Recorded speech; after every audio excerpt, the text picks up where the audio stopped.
coming up on this episode of Belief Hole.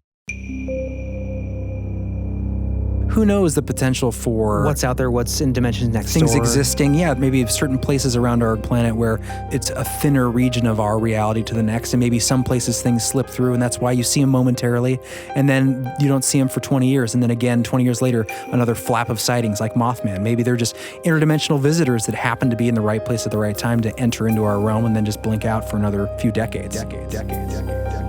Wolf Blitzer. Wolf Blitzer. Is that his real name? That's got to be a news name. He is a clone. He looks like a wolf. Blitzer. He's a cynocephali. He's got his hologram skin suit on, and you can't see through it. He's out sniffing fear in the back room because they're feeding on it.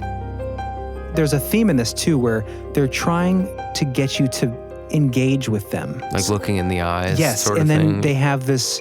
A lot of them are reported as grinning, just smiling with this feeling of pure evil and menace. Yeah, I mean, the argument could be made that they do get something out of terrifying people. Try to visualize the scene of the dog-headed men from the trailer park. They're eating a Red Baron. I love Red They Baron. have like a stained wife beater on. But it's just human blood instead of like barbecue sauce. Give me that cheese sauce. Norma! The amount of symbolism of Baphomet and the Eye of Horus and Come on, everybody at home. It's rampant. everywhere. It's and it's rampant pervasive. and pervasive. It is. It's It is. music culture. It is everywhere. Have you seen Have a you seen a cynocephali? dogman? Have you seen an upright walking canid? We would love to hear about it.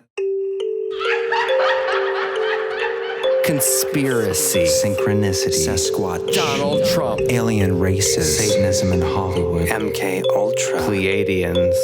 Mandela effect. Close the door, Ed. Jeremy! Close your door!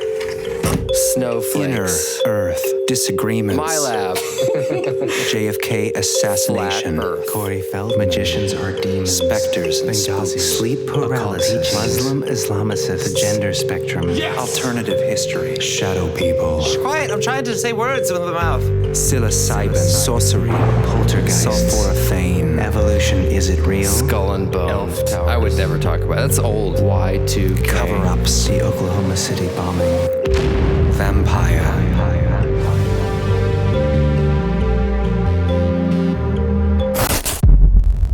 Boy, is this ever strange today, Wilma. Halloween may still be at least 3 weeks away, but a ghoulish story is already evolving in Bainbridge Township. Police there say Saturday night a man claiming to be a werewolf terrorized a local family.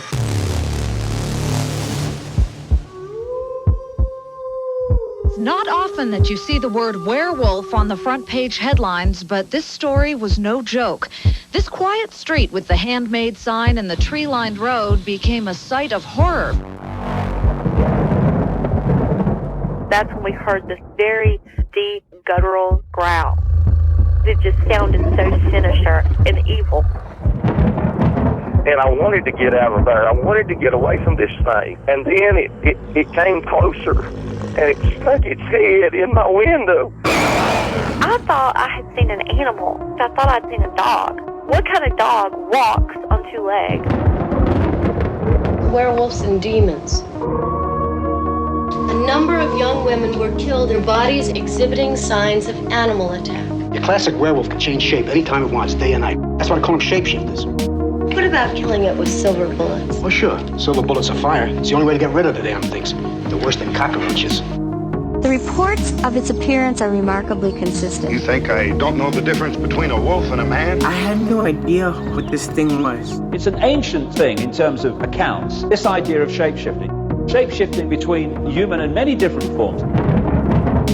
Whoever is bitten by a werewolf and lives becomes a werewolf himself. Well, hello. And hello. Hello. Welcome to Belief Hole episode 9. Just on time. Just in time. The Dogman episode. Yes, the long-awaited, Anticipated. Dogman episode. Yeah, well, I've been anticipating it. You have been. I know. It's been a while. I love I think at the beginning of the last 3 episodes, that's been your first line. What? It's been a while. It has been. a while, I mean, guys. this is the longest we've waited to do another episode. Well, to be fair, we do. Our previous episode is now available on Patreon. Yes. Because we needed to give something to our paid listeners. Thank you guys, by the way. Yes, thank you very much. Ron and Trisha. And may that list continue.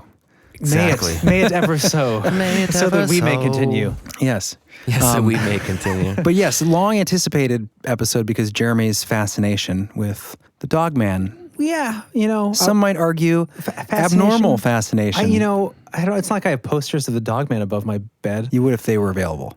They're next to my bed. They're not above my bed. Like Michael Jordan. Like Michael Jordan's up there. Tyra Banks. I had a it's Tyra. Tyra Banks. Tyra Banks. I had a Tyra Banks. I got my finger on the pulse. The kids are. Did you have a poster above your bed, John? I had Tyra Banks above my bed when I was. That's what I was referencing. Tyra?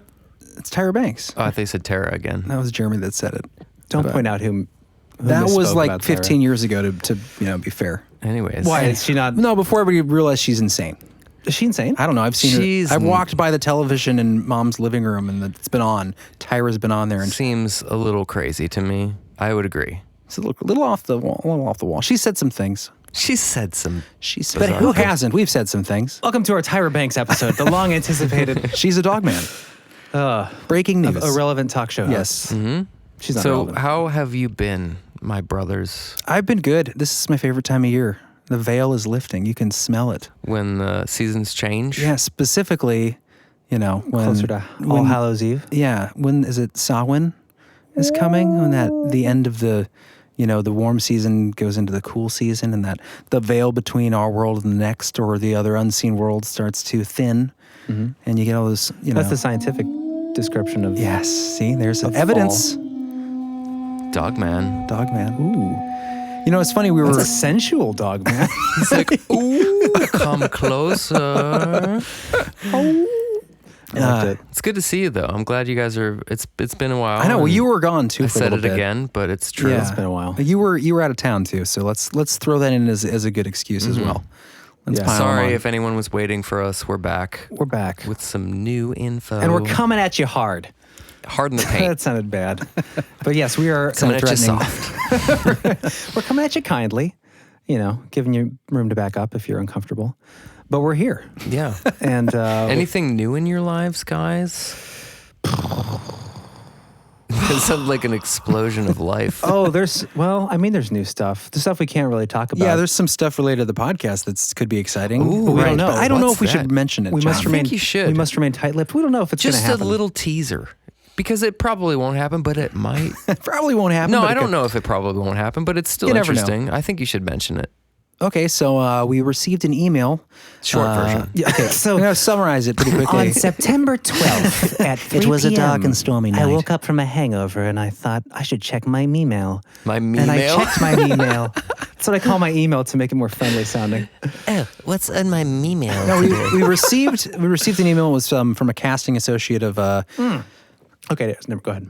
Of a casting associate from a company of casting, and they reached out to us because there's apparently a show on a major network that is yet to be named that is doing a TV show that's relates to what our podcast is. Yeah, we can't go into too much information. And Right. we honestly don't know that much about it because we've only been in talks with them for a short time with kind of a couple interviews. Producers. They're just looking for YouTubers, podcasters that are interested in the paranormal and specifically cryptozoology. And I guess they were referred us to them. That's how you say it? They were referred us to them. Yes. So thank you for if whoever's out there who's a fan who happens to know this casting company. That's how it happened? There was according to her, she reference? heard from a few different people referred us to her. Really? Yeah. That's cool. So there's potential that there may be... It's a slight potential. It's a slight But, potential. I mean, you've made it through the interview process. Yeah, right now I would say it's 50-50, logically. That's might pretty get on cool, the though. TV. Yeah, you might be on the boob tube. Right. I think it'd be great for the show. That's what I'm really concerned. It would help us continue our passion for exploring the strange and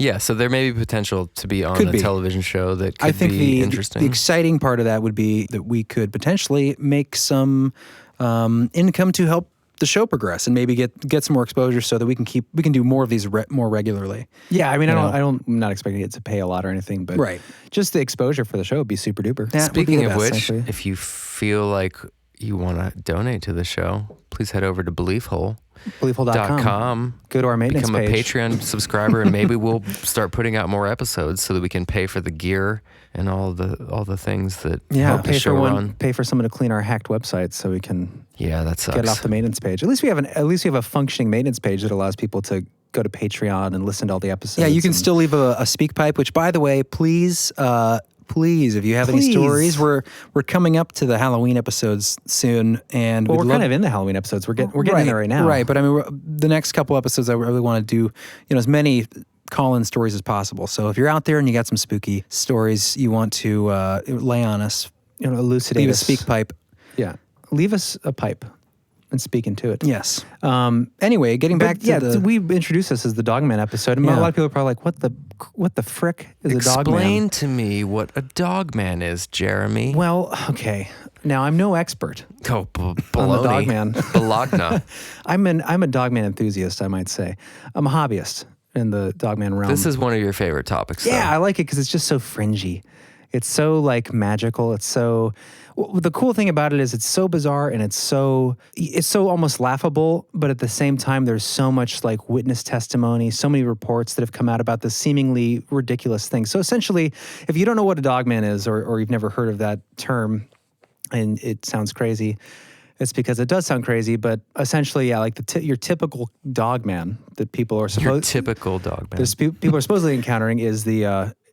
like a werewolf-ish looking creature. So a upright walking canid bipedally prowling the streets or the graveyards. Might sound like that. Mm-hmm. Probably does. Probably does sound like that. So there are actually three types of dogmen that have been reported. You got the one, which is like the werewolfy kind of fella. Freaky, 7 to 10 feet, depending on the person who's giving the testimony. Then there's type 2, which is, it's kind of like a Bigfoot-ish, where it's more man-figured as far as it doesn't have the hocks, it doesn't have the backward bent leg things. Yeah, it has backward bent legs? Well, that's probably the most typical Dogman is an upright walking wolf. Like a dog. Backward bent legs? Yeah, like hocks, just like a... Like a insect almost. Well, like a dog. Jake's legs... that is weird. Yeah, I never even thought about that, but you were totally right. He doesn't have knees. Picture Jake, your dog walking around with little knees in front of him. That sounds more realistic in my mind, but when I think about it, obviously, it's okay. Because they lift up like that. It'd be weird if I went and saw Jake now and I realized that he actually did have knees. He's just crawling. Doesn't he have front knees though? They're backward facing. Not the front legs though. Yeah. The front, he has front knees. So they go up like this, right? And then the back one kind of bends back and then in. Back legs have backwards, but the front have front knees. They all work the same. If they were the opposite direction, they look like, what's that DARPA robot? Oh yeah, they look like the DARPA. No, but his front legs have this. I feel like we should pull up a picture of a dog. I feel like everyone's wondering if John actually has a dog. He doesn't know. Well, it's kind of hard to picture if you've never thought about it before. It's kind of hard to imagine. I can see his back legs, it's a big bend in the back. Yeah. But in the front, I just see his... I can't picture his front. It does come back, yeah. He does have, in the lower third part, more of a knee sort of fixture. Yeah, it's like the laurel thing kind of thing. Yeah, because I guess dog legs. Anyway. Yeah, so dog I was legs. thinking about it and Anyway, so that's your typical one. Imagine a wolf standing up, erect. Gotcha. Erect. And then you have the third, I guess the other kind of dogman that I think of, one of the more fascinating ones to me, honestly, is something that's referred to historically as the cynocephali, which is... Wait, don't get into that already. I won't. I'm just a third type. It's another type of potential dogman, where it's essentially a human dude you might see at the gas station, except he has a dog head. So... okay. But is there hair on the body, too? Yeah, it's a whole... typical guy you'd see at the gas station, but a dog head. Well, that's where you typically see other people. Okay. Is a gas at the gas station. Or anywhere in the world. That's the only place I see people. Yeah, okay. It's the gas station. That's where I get my groceries. That's true. That's the only place you really go most of the time, The grocery store is so much farther down the road. To the gas station and back for Jeremy. Yeah, that's where people are, right? Okay. So there's 3 types of dogmen. Yeah, essentially. essentially. And again, I'm not an expert. If you want an expert, go to dogmanencounters.com. So what is a dogman? I mean, the head is typically, there's it's like short pointed ears, yes, right? there is the typical, This is what's interesting too about these sightings is you have a consistent kind of reporting about these, what people experience. You have very German Shepherd-like. Sometimes they're actually weird encounters where people report seeing more of a flattened face, almost more like a pug I wouldn't even mention that. Mastiff. It sounds so ridiculous to me. But I think they're nothing more terrifying than a man with a pug face running at you in the forest. I think I'd laugh. But no, typically it's like a German Shepherd type look or jackal, like Anubis. Are you familiar with the ancient the Stargate? Yes, Anubis. Made up in the movie Stargate. They're originally from Egypt. The Egyptian god of death. I know, but yeah, Stargate was a good reference. Yeah, great movie. But yeah, ding. But anyways, its ears are straight up. Okay, like what I'm doing with my hands right now. Straight up ears. Almost like bobcat ears in the sense that a lot of them report having like little tufts of hair on the tips of the ears. Very detailed reports, and a lot of them are consistent, which is what I find so fascinating about this, is you have these consistent reports of this just bizarre creature from all different kinds of people from all walks of life. And all over the world. The more we looked into this, the more we realized this is a phenomenon that stretches all over now. And there's a map now I found, like an interactive map where it lists not only the locations of sightings, but it actually has the gathered detailed accounts from each location. And the crazy part is a lot of them are in Ohio, which is interesting. There's a lot of stuff going on. A lot of stuff in Ohio, man. Ouija boards start in Ohio. Ouija boards. Okay, so Ohio is the second most reported sightings of Bigfoot. Well, I've actually heard second or third. Fourth. Well, from the producer we talked to on the... I thought they said it was the fourth. He said third. It was California, Oregon. Washington and Oregon. Still pretty far up there, though. Anyways, we're right up there. Also, the first, I think, Dogman encounter was Silver Creek. For one of the first big encounters. Right down the street? Yeah, right down the street, Silver Creek Park. Yeah, I wouldn't call it, that's not the first encounter. No, it's not the first. Yeah, I mean, because it goes back It's the first forever. one I've actually heard of. It was a big one. I thought it was bizarre because I jogged there. It was a well-reported one. And we've got the Frogman in Cincinnati. We got a lot of stuff here. Melon Heads. Ohio's a weird It's a mysterious, magical place. It is. The if veil you haven't is been thin to here. Ohio, come visit Ohio. Yeah, there's a lot great here place. if you like the cryptid. We are sponsored by the Ohio Tourism Board, so we do have to put that out Hey, that's there. a good idea. There's the Minerva. I actually looked into this a little bit because I kept coming across these Dogman reports in Ohio and this other stuff. But yeah, there's Minerva Monster. There's the Python and Peninsula. There's Peninsula, Ohio. Yeah, there's there's a lot of weird stuff. 20 different, and I wrote a list. I'm not going to go through the list, but maybe we'll do an episode on Ohio monsters because they're really convention everywhere. in Newcomers Town. Yeah. If you haven't been, again, come to Ohio. It's just a great place. I like it. It's okay. Mm-hmm. It's the heart of it all. I'm thinking of moving, actually. I'm thinking of leaving. Yes. And that is all. Where were we at? Oh, Dogman. So you went through the different, kind of the three different types that you've researched, right? Yeah. So that's essentially a dog. And I'm sure most people at home are thinking, that's ridiculous. Well, yeah. Lunacy? Can I give you my... Ooh. That's good, John. Oh, yeah, that does tie in. Coming from turning into a wolf at a full moon. That's actually where that... Lunacy. That's where the word lunatic comes from. Right. Is the idea that the moon makes people crazy.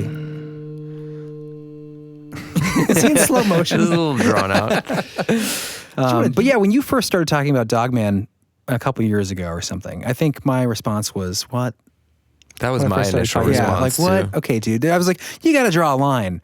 But it's funny because you think about it and like, it's the name that makes it sound so silly. Right. When you consider the idea that there is potentially, whether you want to think like... Werewolf almost sounds more credible than Dogman. Well, that's the thing. And werewolves, I think for most people, that's one of the monsters that they, kind of scratch off the list of potentially being real. Like at an earlier age, I think you get, I think the last ones to go are probably like Bigfoot, if you're into that kind of stuff.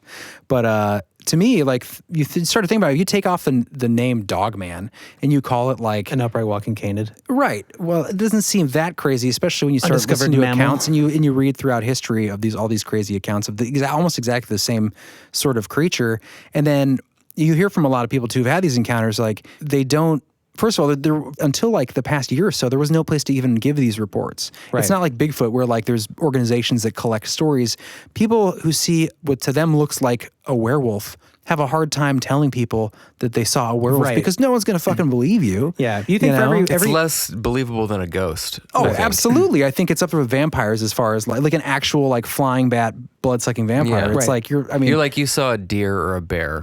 Like you didn't see an upright walking canid. You convince yourself that, the first thing, black bear. No matter how much you believe in this stuff, honestly, like the first thing I do when I hear something weird that goes bump in the night in my apartment, the first thing I'll do is think like, it's a dogman. It's a dogman. No. First thing I'll do is like, okay, that's something fell over in the laundry room. Probably something was resting strangely and it just got knocked over.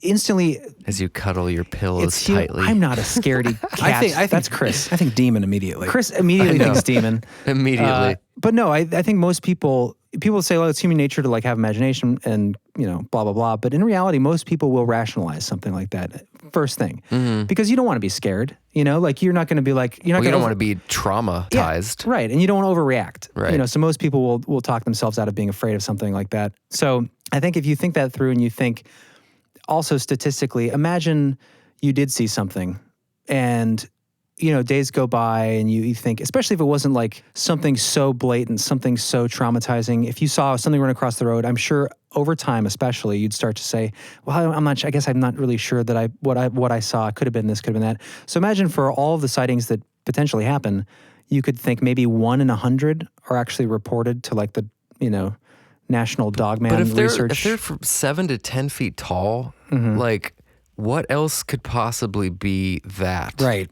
Well, but what I'm saying is people, I think, I know what you're saying. I was mistaken. Yeah, obviously. And what's interesting, I never thought about this in this way before, but what's interesting about that is, anytime you experience something anomalous or seemingly insane, you do like, time goes by, you're like, did I really see it that way? But the funny thing is like, you're most fresh about what you saw immediately after a situation happens. That's why when there's a crime that occurs, the investigators want to talk to the people who are involved right after because those details start to drift. Yeah. So why...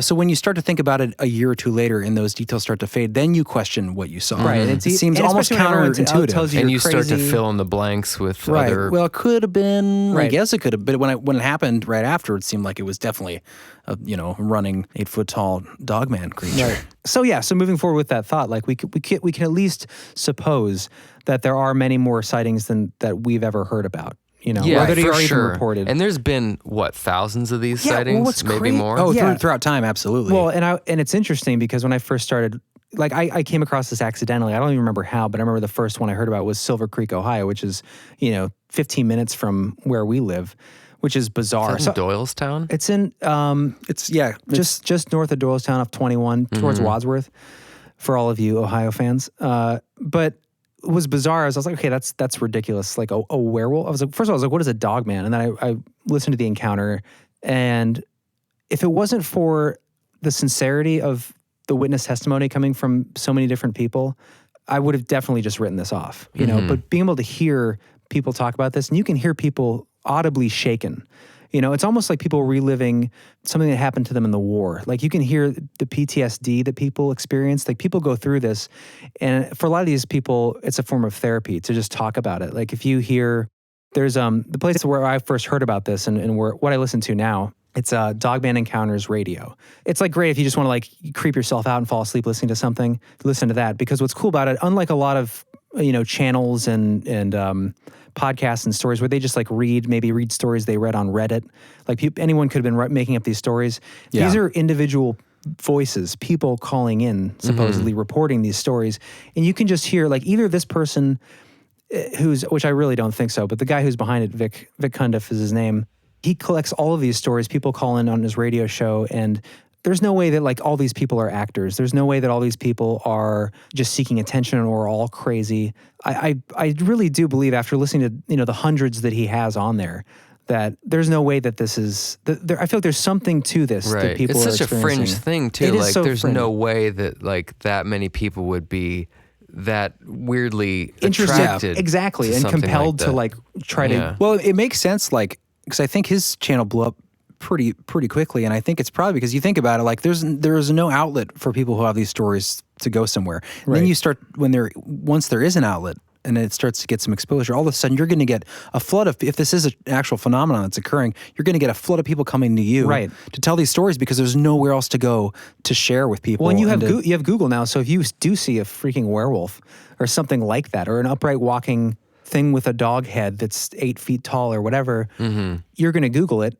And if you Google something like that, now there's somewhere that is ready to receive your story. So now we're finally getting a collection of these stories on a regular basis. Whereas it used to be like you'd hear reports in the newspaper. Yeah. And that's technology's bringing it to the forefront. Yeah, exactly. And doing some research, you see like in the 70s, there were some werewolf sightings in different parts of Ohio. And that's just Ohio. And like you get these little blips in the newspaper when someone, has the balls to actually talk about what they experienced to a news agency, which was rare, I'm sure, if this was something that was encountered. So after enough of that happens, you get these little speckled accounts. Now that we're in the technology age where you can share things readily, you're starting to see like it's a phenomenon that's stretching across not just the U.S., but across the world. I think Europe has a huge number of this kind of stuff that happens too. Yeah. It gives it a little more credibility because it's so niche and the technology is allowing it to sort of bubble up. Yeah, exactly. Populate. Which is, I think that gives it more credibility in a weird way. Like, especially how you talk about how it's so, like the people that talk, you can hear it in their voices. There's no way they're hired actors. Right. And maybe if you wanted to make that argument, a few could be, but I mean, I think you can tell when someone is. We're not biased here. Is acting. And these are people that are like, well, are they all like, first of all, who's going to spend the money to hire 300 actors? And they're all anonymous too. There's no credits. Most of these, there aren't even like full names. So if it's someone just seeking attention, they're not going to get that. A lot of these people are like, I'm a doctor, I live in this town, or I live in a town in like Northeast West Virginia, but I don't want to use my name because of my practice or whatever. Like, it's not people that are giving their full names looking for attention, especially from the majority of these encounters. Right. So I think that definitely lends some credibility. But for sure. Yeah, if we want to, I have a couple clips here. If we want to play, I'm gonna play like an actual encounter. Caller, yeah. So this is. Let me play the first one. Yeah, do the first one. So this is. I'll set it up a little bit here. Okay. So this is from Dogman Encounters Radio. I recommend checking out the episode. We'll link in our show notes specifically what episode it is, but I think it's 117. But we'll link it. So the kind of setup for the story is that this happened to this guy in the 70s. A very colorful character. I love this encounter. It's fascinating the way he describes it, because it's like this interview specifically. If you go to the original interview, we've just taken a few minutes out of the interview, but the original interview, it's like almost 2 hours long. So there's so much like ancillary information, so many extra details. Some of it is not even necessary.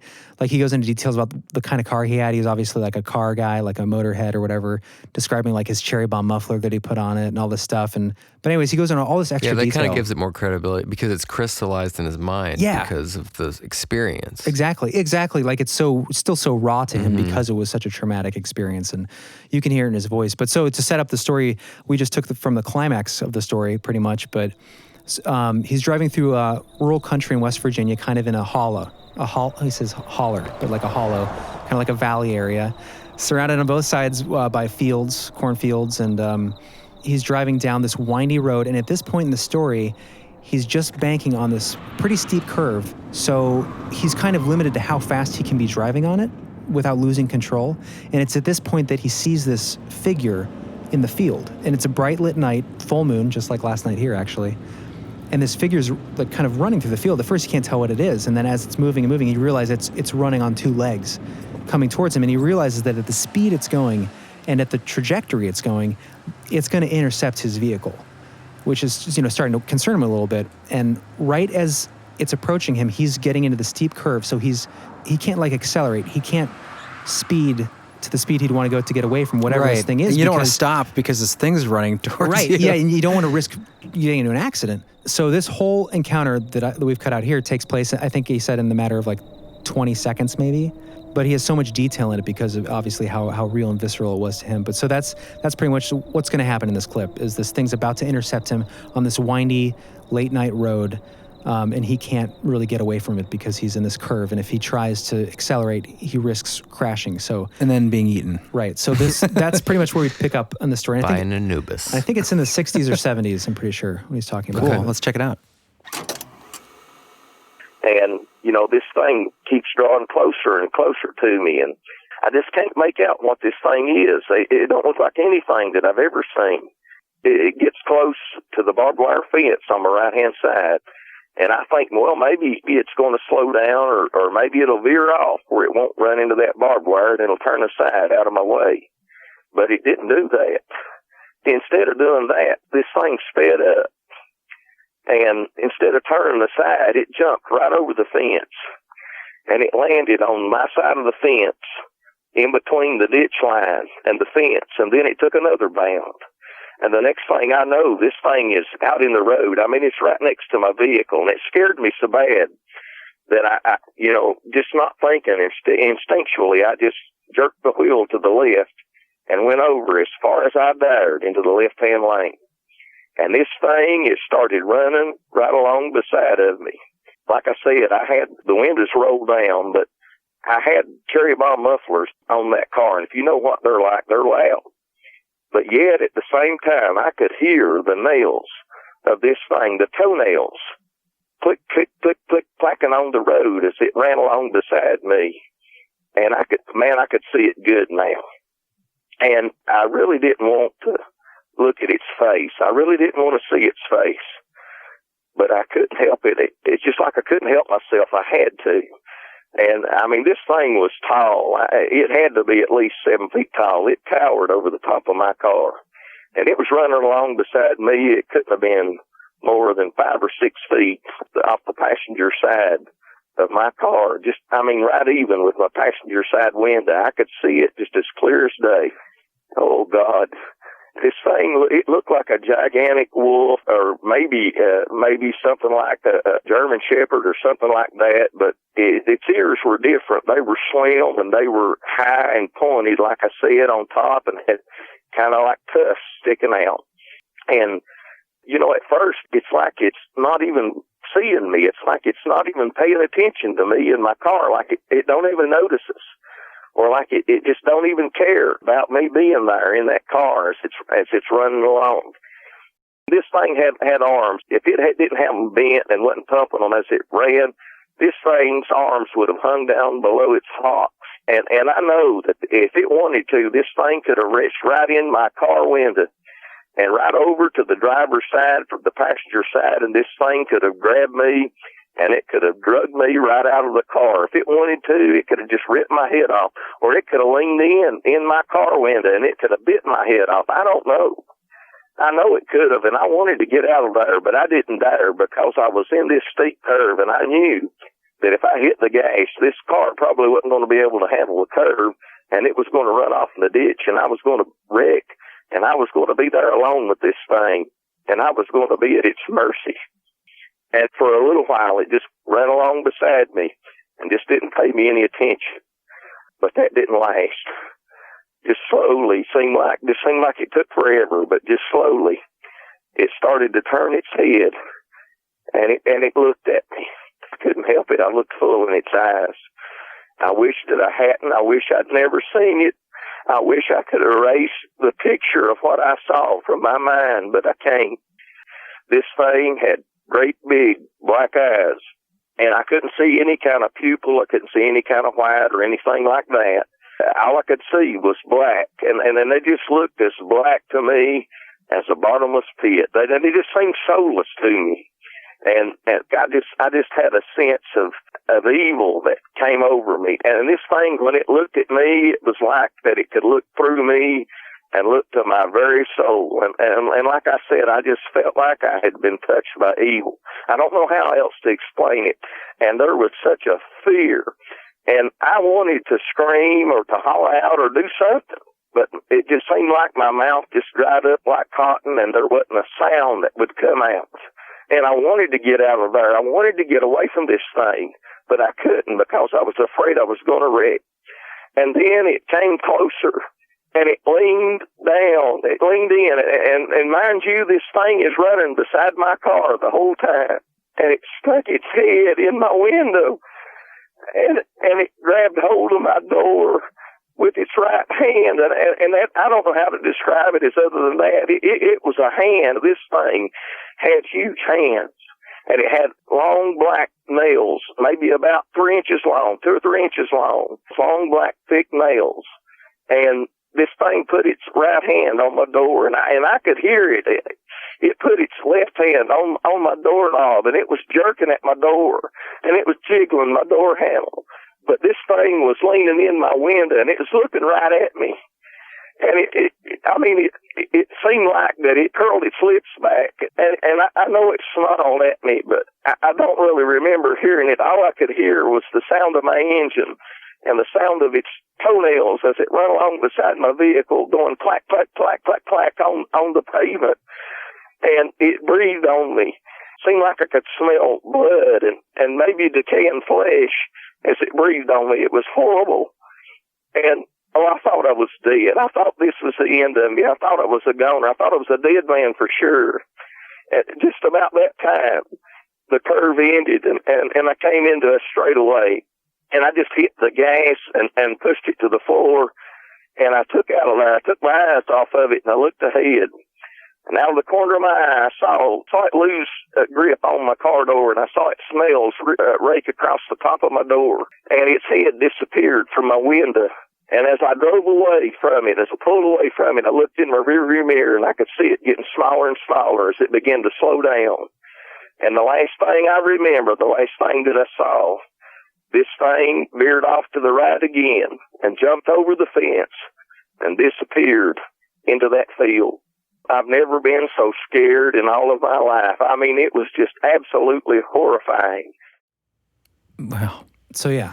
Yeah, that was pretty vivid explanation. Well, yeah, and I cut it. I mean, that was even edited down because there was even more built into that, just that bit that I had to chop it down. Really, it's just so much detail and so much like obviously very real for this person. You know? It sounded, I mean, it would be hard to hire an actor like that to describe the, right. I mean. And then like 100 or 250 more actors for other stories. It just seems like. Yeah, I mean. Pretty compelling. Yeah, it just seems, it seems like people are experiencing something. And there's no way to like, in West Virginia, bears don't generally run at 20 miles per hour on two legs, smoothly hop over barbed wire. And try to get into your car as you're driving. Yeah. I mean, who knows for sure exactly. Right. People can build, scenarios into their head as things go on in time, but it's definitely a very interesting story. Well, let's take it like, okay, so with suspending disbelief for a second, like let's assume that this guy encountered this thing, and let's assume it is as he described.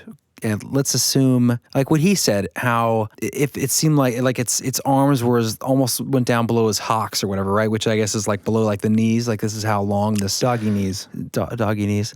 So, like he said, if this thing wanted to, it could have reached in and grabbed him from the passenger side. So it's interesting because in a lot of these accounts you hear, and not just the Dogman situation, the Dogman encounters, but also Bigfoot sightings, other things, there seems to be a lot of times, I think especially with Dogman. Yeah, but there seems to be this sort of why didn't it? Like if it obviously could have done some damage to this person. It seems like well within its ability to destroy this person. Yeah, why or the car itself. Or the car itself. Like so to me it's like there always seems to be this lingering feeling of like what it wants from you.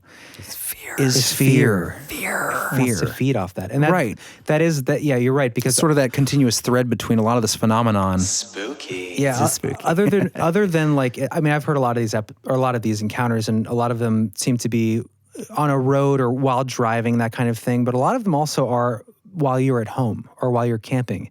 And in those situations, you're completely prey. What's weird though is that I mean I've listened to a lot of these too, and it seems like no one ever gets killed. That's what I'm saying. Well, okay, sorry, I didn't mean to interrupt you, but you're right though. But then that's where I'm going. Like it does seem like feeding off the fear. Yeah, like especially if you're in a tent or in an RV or in a house, right? And there's like a 7 to 10 foot tall wolf creature built like Hugh Jackman's Wolverine times 5. Yeah, modestly, and they're at your window, right? And they're tapping. They're tapping. Hello. And they're just trying to get you to look. And this is another thing too. And I have one more encounter that we'll play in a little bit, but maybe after the break. There's a theme in this too, where, and that story you'll hear, but in other stories, they're trying to get you to engage with them, like looking in the eyes. Yes, sort of and then thing. they have this. A lot of them are reported as grinning, or just smiling with this feeling of pure evil and menace that just fills you with dread and terror. And yeah, I mean, the argument could be made that whether or not they are physical creatures or they are, maybe non-corporeal or whatever, transdimensional, there could be something that they do get something out of terrifying people. And that's not to say that they don't, if they are real, that they don't kill, because there have been encounters, especially in the land between the lakes, which is an area in Kentucky between two lakes that has like 300 miles of coastline. And there's been sightings for hundreds of years there with the native peoples, early French trappers and the Italians. We'll get to that in the history section, but there was an encounter there, supposedly, allegedly, where a family was murdered, destroyed by a creature like this. It seems like the next logical step. Yeah, and I think an argument can be made that, well, you don't hear about them, ever really killing anybody. About them. Would you hear about it? If you're sitting in your camping spot and well, exactly. Like so, all the reports are here. You're scrolling on the ground in your blood. A wolf killed me. Or then it's like a bear attack or something. Exactly. Right. Yeah. How would you know? Yeah. And if this cover it up. This phenomenon where there is like this, where it seems like they want the fear. I think that most likely, if this phenomenon is based in reality, I think that absolutely it seems like there is opportunity for these things to be attacking, and they don't. So they're probably drawing some sort of, food source or energy or whatever. We've talked about that with other sort of phenomena in the past. But or they're full. But absolutely, like there could be accounts where there is encounters with fatal consequences, but of course you're not going to hear about it. Right. It's like that. It's like that great. I mean, it's not really related, but that great urban legend of like girl comes home and that happened to our babysitter's friend. It goes back, of course, happened to our babysitter. Everybody's babysitter's friend this happened to, where they go back in their apartment because they forgot their keys, and they leave, they come home, and then written on the wall in blood is, "Good thing you didn't turn on the lights." Yeah. But it's that sorry. Urban legend. I think it's a good time. It was more towards the babysitter, like, I'm troubled. I'm troubled.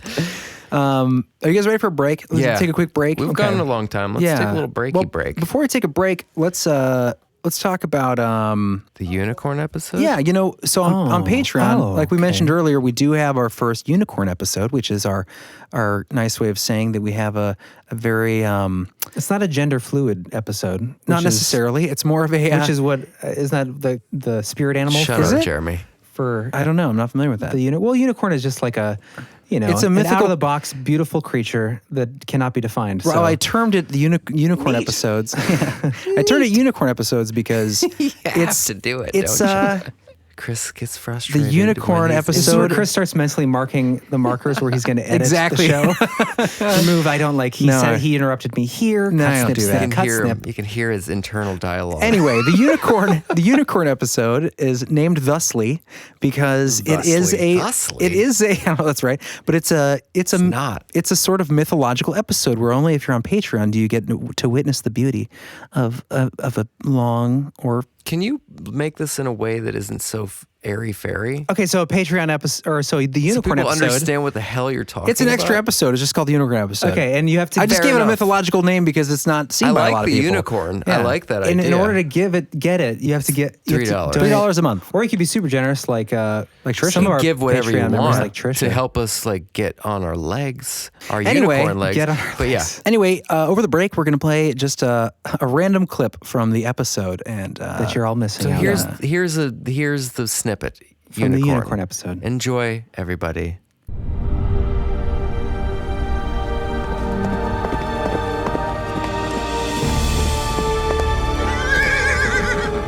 Unicorn episode.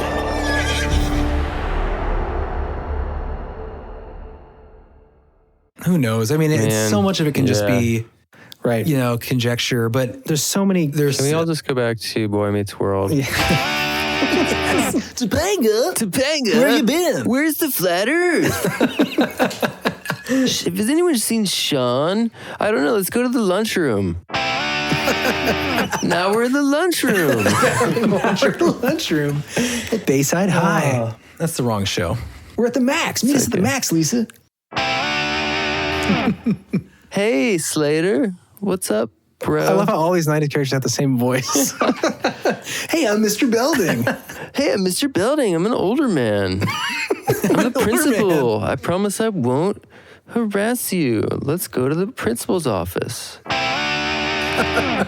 This is a modern lesson. Remember when what was the chick Jessie Spano took all the speed pills? Yeah. What is she saying? Is she like has the breakdown? I forget. She's like, I'm so excited. I'm so scared. So sad. I'm sorry, we shouldn't joke about overdosing on caffeine pills. No shit, dude. That was we were worried about the only thing people talked about back then was caffeine pills and whether or not people should be allowed to have euthanasia.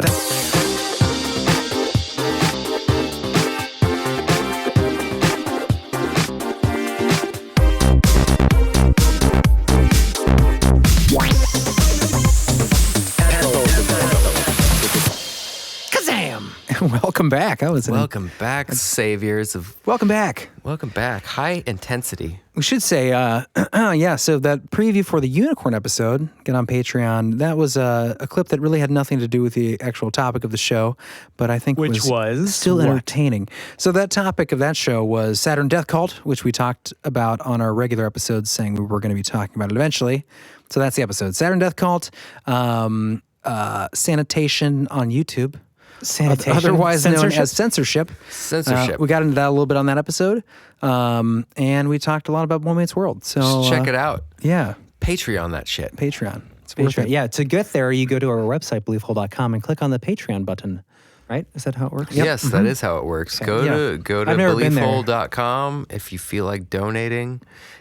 We will have some merchandise coming up soon. Yeah, we got some pretty sick designs already in the works. So hopefully by the time this airs, there'll be a sweet shop. Well, let's not promise anything. I said hopefully. And hopefully. And this Wednesday, we will we're going to be having some merchandise at some point in the future. We're going to get that rolling. I'm going to say by tomorrow at noon. Maybe a mug or two.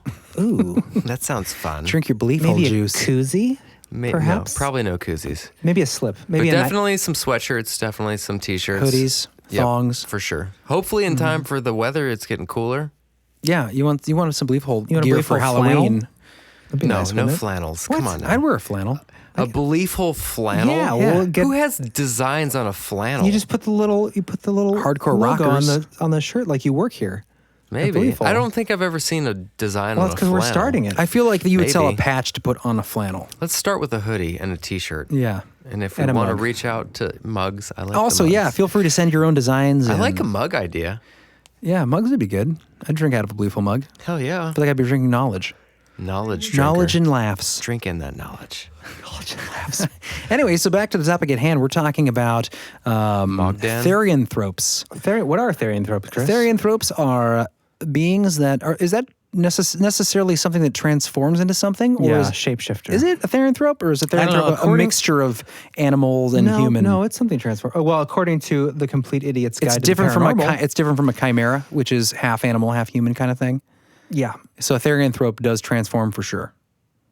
I can look it back up in my book here if you want me to. Well, yes, you should. I have a book here.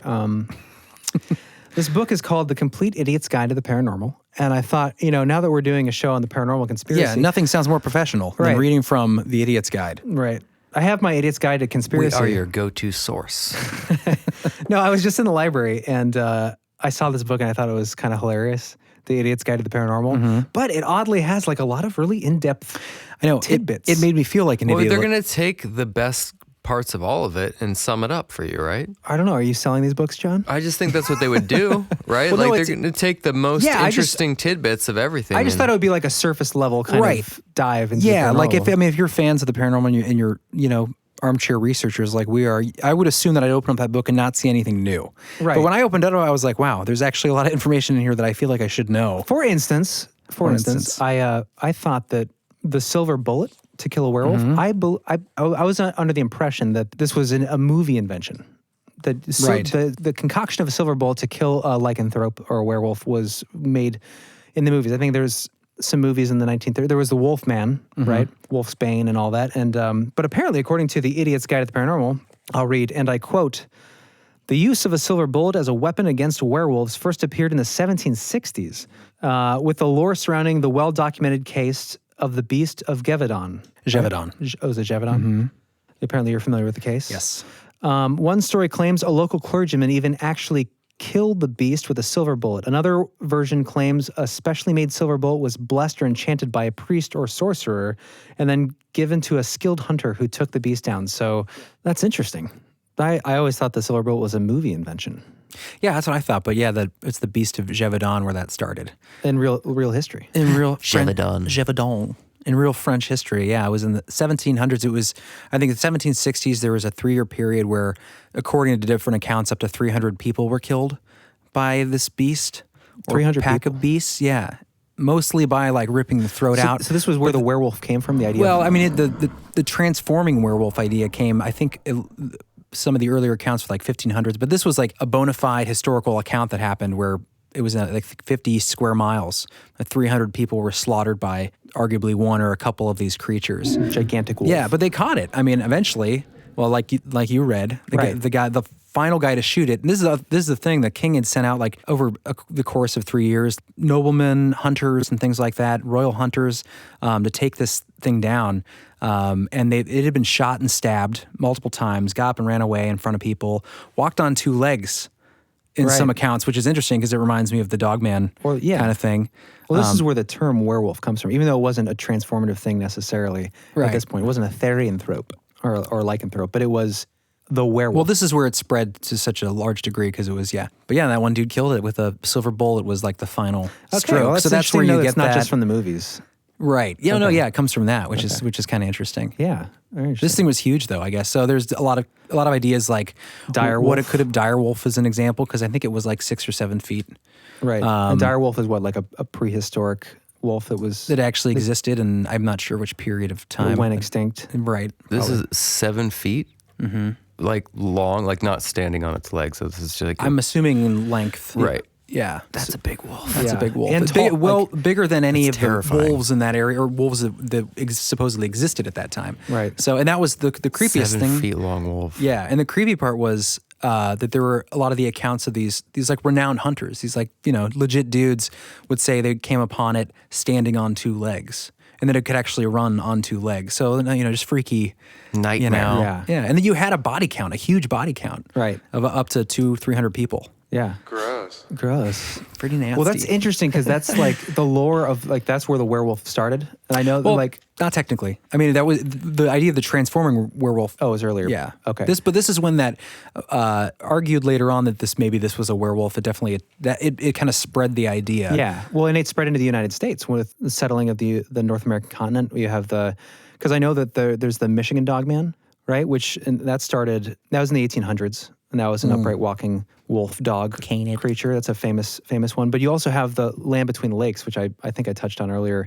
But that's an interesting area because it's in, I think it's Kentucky or Michigan. Kentucky, yeah. And it's this stretch of land between 2 large bodies of water. And it goes throughout history, these sightings. And it's interesting because you have the corroboration of different groups of people coming in. You have the French settlers, the French trappers there that had the myth of the werewolf, right? Right. And they came in and they were experiencing something very real to them. They were stealing animals in the traps that were, French trappers were supposedly going missing, disappearing, and they blamed, these sightings of what they called werewolves. But in the same area, you had the Native Americans, tribes lived there at the time, and they had the myth of the skinwalker, which were, Native American witches that could turn into a wolf or to other creatures, and they were practicing black magic essentially. Neat. And at the same area, then you have the more modern like Dogman. Yeah. You have the account of that family that supposedly was in the 80s. And you've had that was really all got slaughtered. Yeah. So it was a camping trip.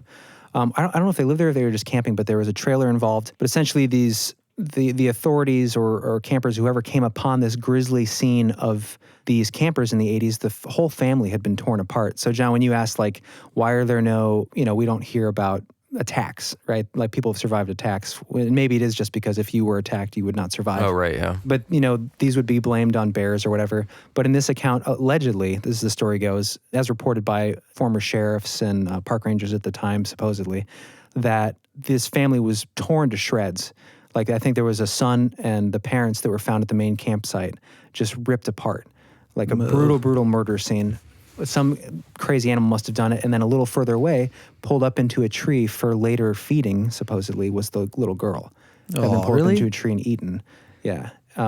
This is the story. This is the story. But it's in that same area. Is there, news accounts or police reports? So the people that have come forward that have been supposedly former highway patrol who worked in the area and a former sheriff that I heard report on this, How do you explain They if that's said that they true? covered it up because it was bringing in so many hundreds of millions of dollars of tourism, that whole area, the land between the lakes. Oh, so this was a threat. Who would camp? Yeah. Who would go camping in an area where supposedly a beast had torn apart a family? If that had been hit the papers... That's pretty reckless to not warn people about something Absolutely. like that. But then you hear That's about, funny, though, but then that- you have Missing 411 with David Paulides and all these people that go missing in the national parks, and the national parks official stance is they don't keep records of missing people. Yeah. Why not? I don't know. Maybe because people would Even not though camp there's as much, not hike as much. thousands of people that have gone missing in the national parks, but they don't keep a record. It seems pretty crazy. You would keep a record. It's millions of dollars that those people would lose, essentially, those park systems. And You think that's the only reason? no, but I think it's definitely a good motivator. As flaky as that reason sounds, I could see it being possible. That's what it's funded by the government regardless anyways, which is... It's not free to get into a park. You still have to but pay. it just isn't like... For It is the a big amount of moneymaker. revenue you'd lose for the amount of people that possibly... They die. Yeah. Well, remember I know. Jaws? When the sheriff comes to town, he's a new sheriff, and then he keeps trying to like close the beach, and Right, they can't let him close it the 'cause of the asshole money. mayor is like, we can't close down the beach. It's where it's the big festival. gotta sell the this ice cream. weekend. We gotta sell the ice cream. It's our main source of Wow, revenue. did he make a mistake? You're a basic bitch. Spoiler. But yeah, so No, it is interesting, and who knows? Like that's the interesting thing about these, dogmen or werewolves or anything like this. It's like shapeshifters. Yeah, I mean, there's all kinds of ways you can kind of argue some of the stuff away, but I think it's the witness accounts, the eyewitness testimony that makes it seem very hard to do in every situation. Well, and to jump into the history real quick. Give us some we wanna talk about background. some like actual historical evidence. I think it's interesting the way that the stuff comes together and correlates. Just a little historical references here. So you have, it seems didn't like... work, I'm sorry. Oh, I liked it. You want it? Yeah, it's go. getting spooky. Okay. Spook it up. So, okay, so you have accounts all throughout history, especially in early history, in Greek and Roman history. You have accounts that range in the areas of like India, Libya, Asia, North Africa, even Europe. But I think one of the early... What? Accounts of what? Accounts of, I'm sorry. So to get into the history, we really want to talk about the cynocephali. Yeah. Now, It's a sexy term. The cynocephali are dog-headed men. So cyno meaning dog. Never mind, it's not sexy anymore. Cephalus meaning of the head. Just the tip, perhaps. And just the tip. The cynocephali is really where you get into like the history of the potential concept of the dog-headed man or the upright walking canid. You have the earliest depictions of these things, this tribe of dog-headed people, the cynocephali in Libya, carved in on rock carvings in the cliffside and the rocks, on boulders and stuff. And it's interesting because it's like you have these depictions right along with regular animals in the area. You have rhinoceros. Rhinoceri? Hunting, you have people hunting rhinoceros, then you have like these dog-headed figures that are hunting extinct animals that existed. Like there's an animal called the auroch, which is like an extinct version of like the ox or the wild cattle at the time. But it's interesting when you have these depictions of existing animals at the time, known existing animals. Right, next to something that's supposedly... Next to something that's interacting with these animals, these dog-headed men that are hunting these beasts. And you look at it and you're like, okay, well, that's real. I'm going to decide this isn't real because I've never seen it. We don't have a scientific record. Yeah. Yeah, but it's right along. So it's interesting when we look in history and we take people seriously, like when Herodotus, right, first... Good old Herodotus. First historian. That's where we get history from. But he his name comes from... Does history come from the name Herodotus? Maybe, potentially, I don't but know. he's known as the father of history. That's right. And he has accounts of the cynocephali as a tribe of people, and so do his contemporaries like Ctesias, which is 5th century Greek philosopher. But he reported on the same thing, and it goes so detailed as to say like a nation or a civilization of over 120,000 dog-headed men that lived in the northern mountains of India, living in caves. They had no language. They would bark. They would communicate through barking, but they could understand the Well, that sounds ridiculous. right? But they could understand the Indian language. Ghost? Living in like that area, they could understand the language. And they even supposedly gave like tribute to the Indian king. So you have that coming from Ctesias, you have it coming from Herodotus. And that's supposed to be a historical record according to them? It's a historical record, but they put that right alongside of like encounters with other people that we know or Different cultures. Indians from other cultures, but it's right nestled in there. But every time we find something anomalous in history, right, we say, well, that's not real because it's anomalous. Right. But they take everything else right next to it. Mm-hmm. You know? That's interesting. Yeah. So, I mean, I think that's fascinating. You have Roman historians, Roman authors like Claudius Aelian, who was an author in around the 3rd century, but he came across the same stuff, like independently verifying the civilization of dog-headed people.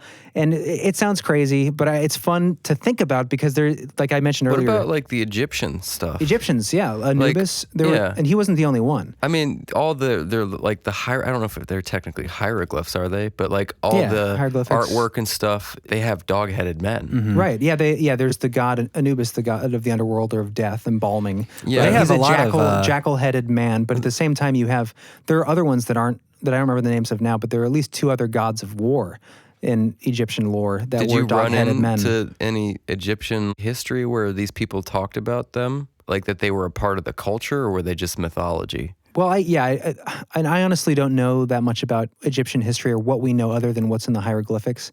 Like, I'm not sure I know that the history of the ancient Egyptians is somewhat. Do they have writing?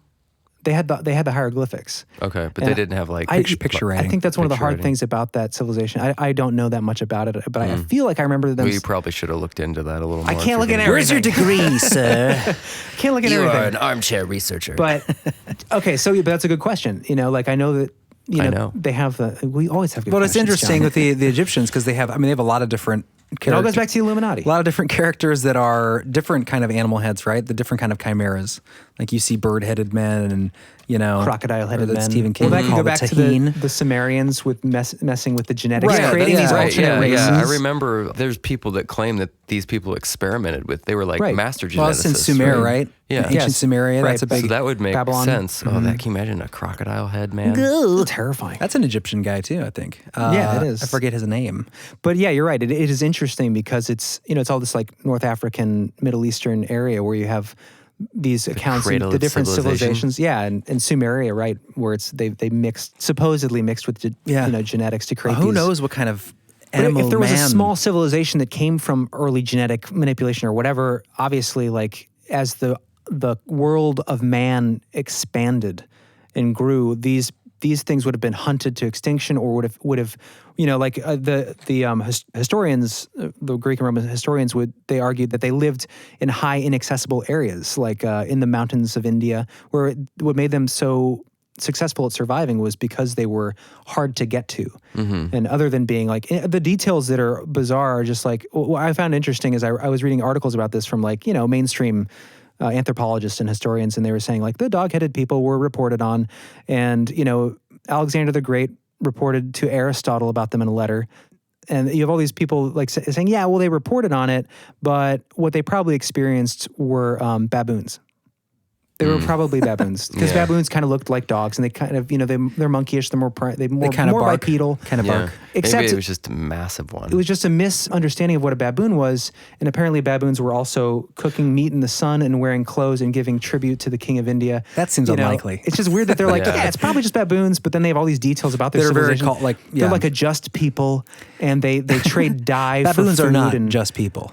I don't think they're very nice, baboons. No, they're terrible people. No, yeah, they're actually pretty terrifying. They got big butts too. Big blue butts. Bottoms. But anyway, so that's interesting. The other thing I wanted to mention about this, these correlations in history. One of the early ones in Christianity, you have St. Augustine, who he lived in the 5th century, so around the same time as these reports from Herodotus and Ctesias. But he was one of the most early influential Christian fathers. St. Augustine, I'm sure you guys have probably heard of him. Mm-hmm. Mm-hmm. But he reported that he actually preached to the cynocephali. And that's where we get the idea. This is interesting. He says, quote, they later became recognized as, quote, morally dumb and sometimes even demonic, but nonetheless redeemable. So he thought you could preach the gospel to these. Weird. It's interesting that he said demonic. Yeah. Like he used that word, and you have these reports now that when you see these like dogmen, that there's this feeling of like malevolence and evil. Yeah, it's interesting. Oh, so he wasn't a dog-headed... No, that was St. Augustine. St. Christopher. St. Christopher's dog-headed, supposedly, right? He was one of the early followers of Christ, and he's depicted in Christianity as having a dog head, so being a cynocephali. And supposedly, the story behind him is that he was actually captured as a part of a dog-headed tribe of people, and he was a fierce warrior that later converted to Christianity and became a saint. So that's crazy. It's just weird. Yeah, all these like different things. Like maybe there was a real people known as the cynocephali that were dog-headed. Well, okay, let's hypothetically, let's assume that there was a real civilization of dog-headed people somewhere in the mountains of India or wherever, or created by ancient Sumerian aliens or whatever you want to think. But let's assume that that's a fact, which is very, it's a very big assumption. Let's assume It's a fact. Let's assume that that's a fact. Would you consider like the recent accounts that you've listened to about dogmen on like Dogman Encounter radio, things like that? Do you think that they would be the similar creature, or do you think that the ones we hear about recently are more supernatural? Well, yeah, there definitely seems to be. Definitely there's an aura. They weren't supernatural back then, though, when they were dogmen. Well, they lived in a culture where they became supernatural. Yeah, like, right. I mean, they're probably not the same kind of thing. No, I would right? say these are different things that people are experiencing. Although there is a story in Dogman Encounters of... Why would they be? Why would they be the same? Different? Why would they be different? Well, I guess the descriptions, like, well, it depends though, because there are depictions of the cynocephali, dog-headed men that have the backwards legs, that have like the more werewolf-looking, upright, coyote-walking dudes.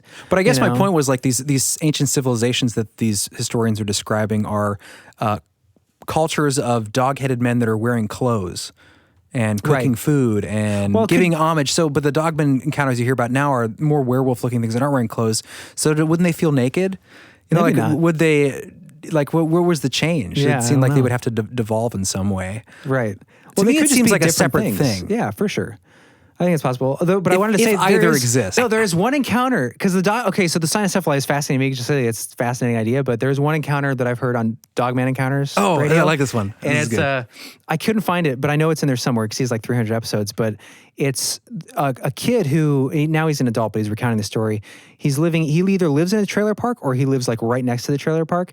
And at one point he wanders into the park and he sees two people talking to each other in front of this trailer, which it would be normal in a trailer park because people talk to each other in a trailer park, but they both had heads of dogs. And they're like, what?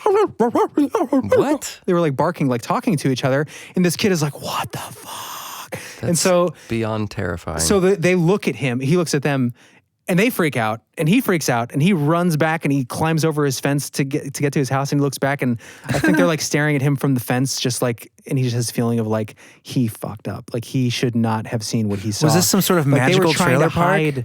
But then what's interesting is supposedly these accounts of these cynocephali, like these dog-headed people, is when they're discovered, when they're seen, they freak out. So it's not just like people freaking out, but they freak out because they don't want to be seen. It sounds almost like shape-shifting type stuff. Exactly. It sounds like a therianthrope, like a skinwalker or something. Yeah, like that's not their, like they've unveiled themselves to each other in the moment so that they could have some sort of... Or maybe their hologram wristband broke and you could see their real self. It's so terrifying thinking about dogs going... And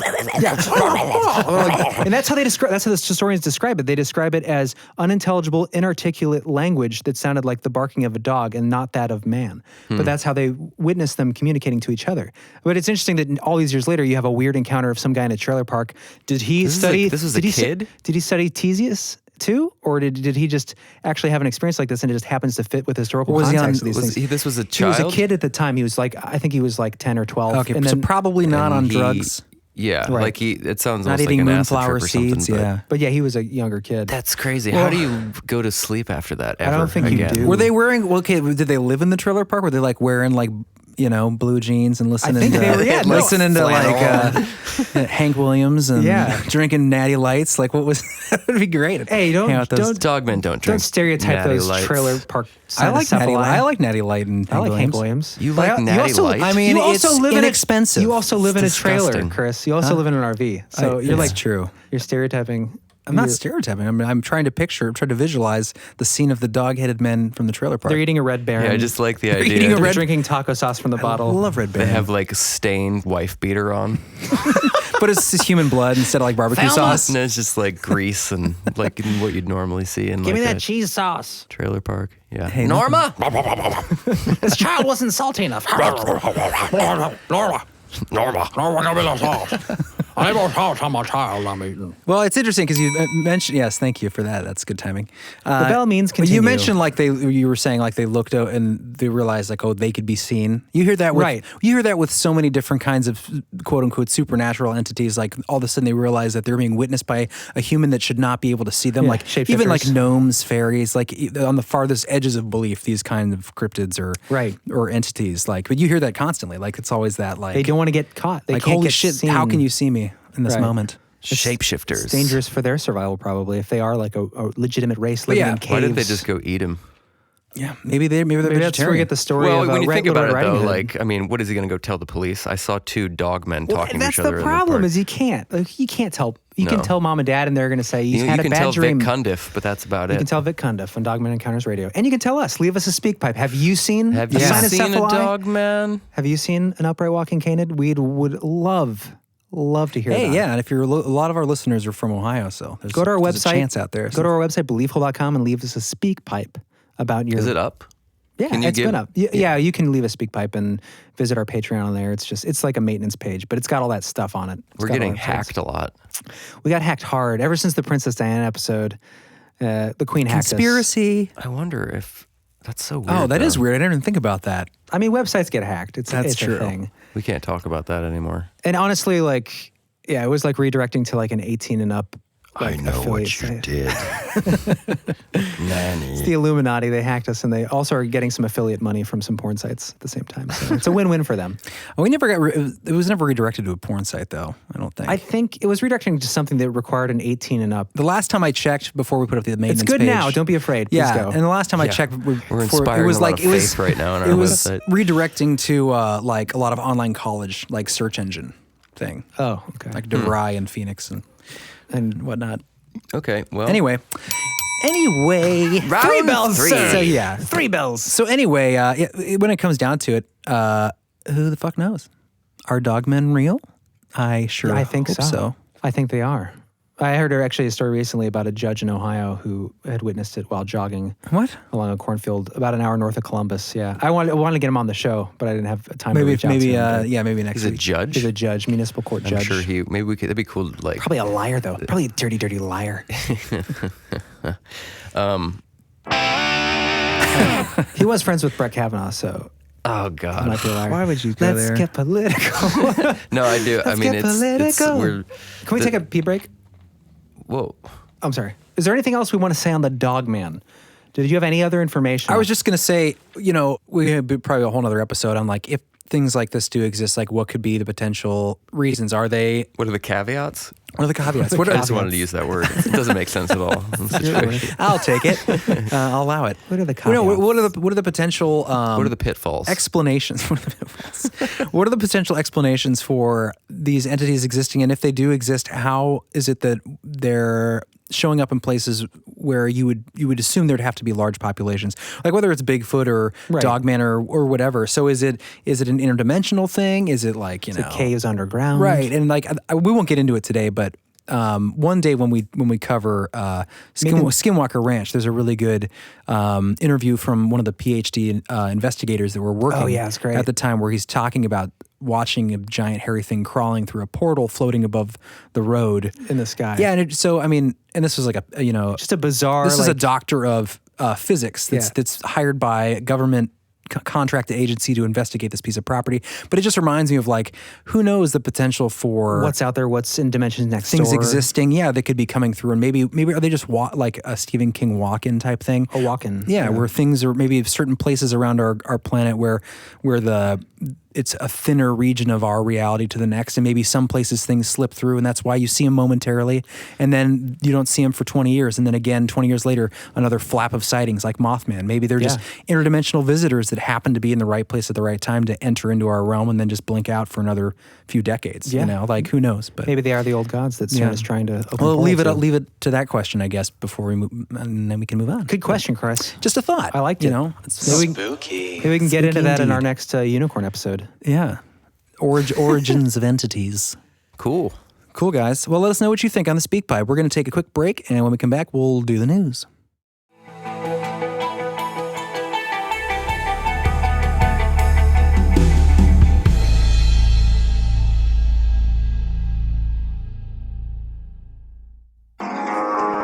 The Belief Hole Podcast. Sometimes it sets my teeth on edge. Other times, it helps me control the chaos. It's been a week since I've heard a new episode. I can feel my dark passenger taking the wheel. I just know there's something dark in me and I hide it. I certainly don't talk about it, but it's there always. This dark passenger. If I don't get a new episode soon, they'll be exposed to the glare, reflecting my darkness like some grotesque carnival mirror. I won't fight him. I don't want to. He's all that I've got. Nothing else could love me. Not even myself. Babe, they just released a new episode. Oh. No shit. That's awesome.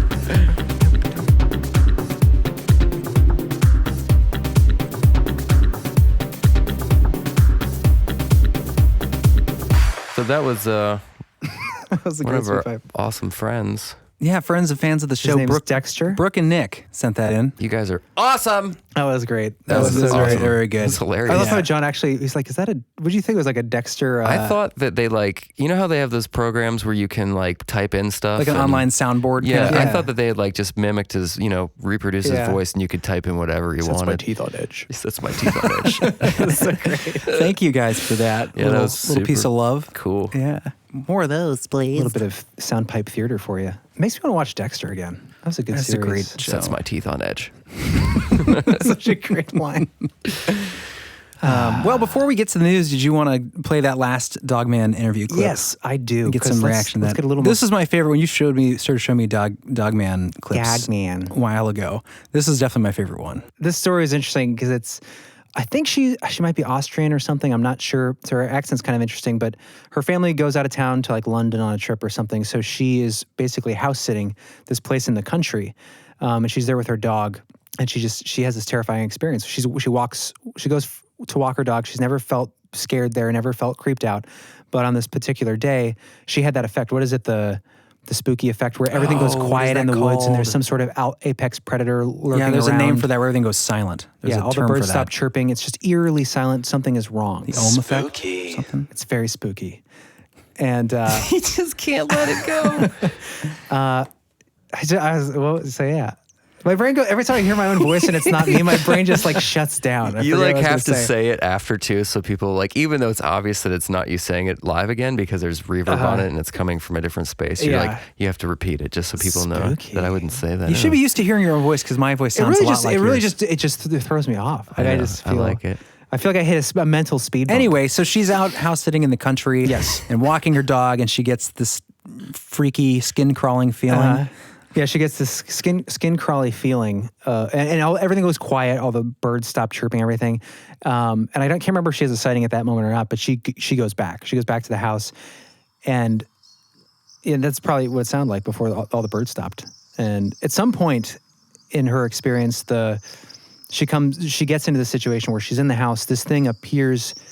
Oh, that's right. I think the back porch light is on, so she can barely make out a figure behind the light. Are you telling the story right now? I'm setting up. We only could take I just didn't know if you were actually setting it up because. So damn it, John! It's so hard to edit these. To go through and edit the whole story down to like a, right. So this is just a kind of a setting it up. Sorry. It's okay. Anyways, this thing finally steps into the light on her porch, and it's just like it looks like a freaking werewolf. It sounds like an upright walking wolf. That's just like grinning at her from the window, and it's always grinning. And the part that I grabbed from the story is when this thing is tapping, tap on the window. Yeah, and it's just seems interesting. to be a common thread. Yeah, there is this thread sightings. of like look at me, I want to terrify you. And there's also this thing that people experience where they feel drawn to it, like there's this gravity of malevolence that pulls you in, like you have to look.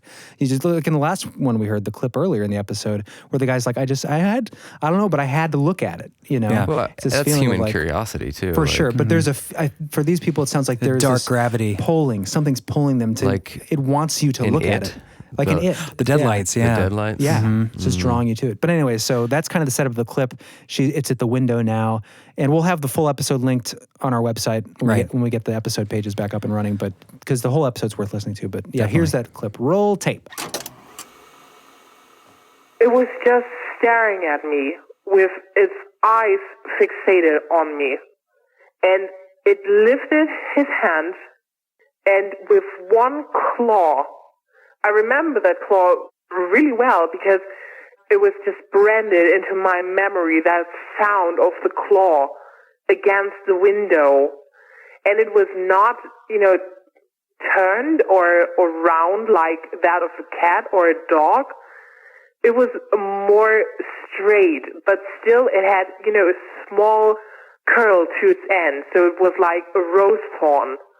You can imagine just a very, very, very big and very sharp. And it just tapped against the window. It was the most, I cannot tell you how terrifying for me that was, because, such a movement is just, that's human. I do not know any animal who would tap against a window with one claw. I do not know one single animal. And just the face, it was just, while it tapped against the window, and you have to remember that it was now in the full broad light, it was enough for me to see very good, for me to get a clear image. The face, I just saw the lips moving up. I could see the wrinkles forming on the nose, like when a dog starts to growl. I could see the wrinkles forming on its nose while it tapped against the window. It was just so horrible. It was the most horrible thing I've ever seen. And I've seen one or two pretty bad things over my life. And nothing could compare to that. Wow. That'd be pretty terrifying. Yeah. She definitely, you could hear the emotion in her voice too. It sounds like she's certainly not lying about it, or at least to her own knowledge. Right. She sounds authentic. And at the end of her story, is it creepy? It goes away at some point. It seems like in these cases, they're always like, it gets that fear and then it's just gone. And it leaves you. This goes back to everything we ever talk about. That's that feeling of whatever these beings are that just they feed off of the fear, the dark passenger. Who knows? Maybe all these things are connected. Maybe they're all the same trickster kind of entity that's just taking different shapes to garner the most. Actually, it's funny. Yeah, you just mentioned it. Yeah. That same kind of idea, which is actually Stephen King based that off of. Maybe it's not the Wendigo, but he based it off of. There's an ancient I think it's Native American or might be Scandinavian legend, and I would have done research had I known we were going to be talking about this, but where there is this sort of entity that will take the form of your greatest fear to draw that food energy out of you. That's their food, and that's actually how he got the idea for Pennywise and the intergenerational reoccurrences of this child abducting clown. It's because in the book it would take different forms. Yeah. Oh, the remake or the I thought it was good. I was watching it like on the edge of my seat because I was reading the book and loved the book, and I got a big group of my friends, childhood friends together to come watch it. So I felt this pressure for it to be really good. So the whole time I'm like, is this good? I can't tell. Yeah, because I had made it this big event to go see this thing. We had like 10 people there and everybody seemed to really enjoy it. I thought it was pretty damn creepy. Yeah. And I mean, the visuals did a pretty good job. were that opening scene of chomping on the kid's arm. Spoiler alert. There's a child, like the view from above, like at first, and how the hand stretches out and like grabs it. I thought the actual encounters with it were pretty good, disturbing. Yeah, like it's like American Horror Story style, like that level of intensity visually. Yeah. I think we could say spoiler alert, but at this point, if you haven't seen it, well, it's your fault. Yeah, but I think one of the weakest I thought scenes for me anyway was the scene at the abandoned house where Pennywise turns into like this leper sort of thing, because to me it was just too much CG. They could have done like more makeup for the leper, this creepy guy with the skin falling off. Let me give you a blowjob. Right. Well, I think they took that out. They didn't use that in the. In the book. It was like he was trying to suck the kid's and come out from under the porch, and you don't have to use the D word. You say wee wee. Are you serious? Well, mom doesn't like when you swear. Mom, we said the F word, and not really that much. Okay, you're the one that keeps bringing up he these offered dirty words. Pennywise comes out from underneath the porch as a leper and offers to give the young boy fellatio. There you go. Is that better? Mm-hmm. Yeah. Okay, maybe we'll just bleep out the D word. It sounds so much more elegant when you say it like that. Okay, well, we are all about elegance. I still like wee woo. Wee woo. Okay. I was stuck as wee woo. Anyway, but I thought it was pretty good. I'm excited for the second part of it. It'll be interesting to see the second. Book's fantastic. If you've never read, it's a tome though. It's like 1,200 pages. Yeah, or something. it's a summer read. Yeah, it is for sure. Or if for Jeremy, it's a lifetime read. It's every 5 years. Complete another couple. The story of it is Jeremy trying to finish the book. Every 10 years comes back to a chapter. I would never finish that book. I wouldn't even try to read it. I know. That's old. I would never talk about that. Well, should we do the news? Yeah, let's do the news. Let's do the news. Can you stop hitting that thing on the microphone? It's very distracting. That's just how I breathe.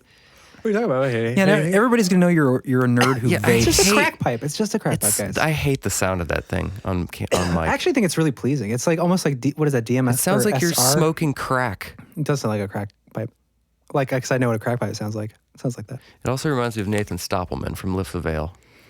He smokes on camera, and all I hear is that crackle sound. The YouTube channel, Lift the Veil. That's a good conspiracy YouTube channel, isn't it? Yeah, he's actually just had the guy from, what's his name?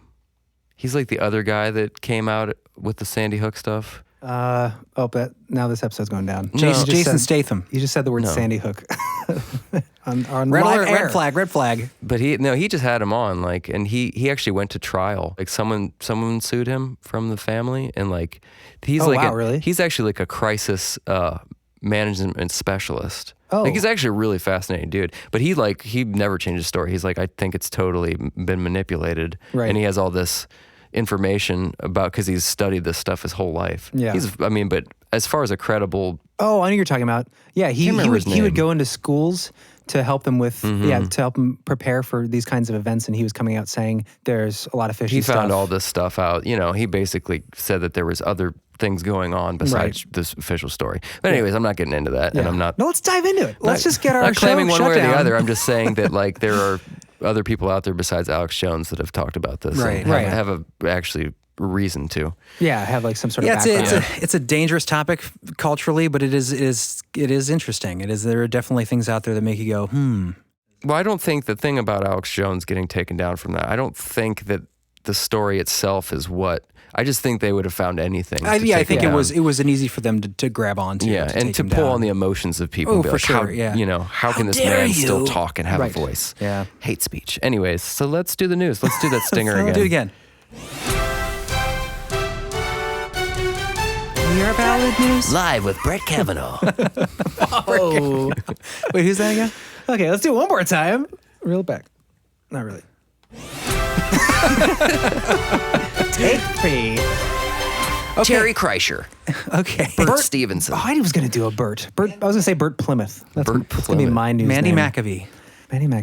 Trent Kenyon. Yeah, I guess most are female now, so we got to come up with females. Are they most of them? I would say 70%. Unless you have a cool last name like all the guys all the people I think are from CNN are guys though. Yeah. Wolf Blitzer. Wolf John. Is that his real name? That's got to be a news name. He is a clone. He looks like robot. a wolf. I'm Wolf Blitzer. He's a cynocephali. He's got his hologram skin suit on, and you can't see through it. He's out sniffing fear in the back room. That's why they're such fear mongers, because they're feeding on it. Yeah, I'm pretty sure he is definitely spawn of Satan. I think CNN stands for cynocephali. We're definitely going to get taken down after this episode. Anyway. So what's your news story, Chris? Well, I got 2 of them. I don't know. You got one with We are Valid News.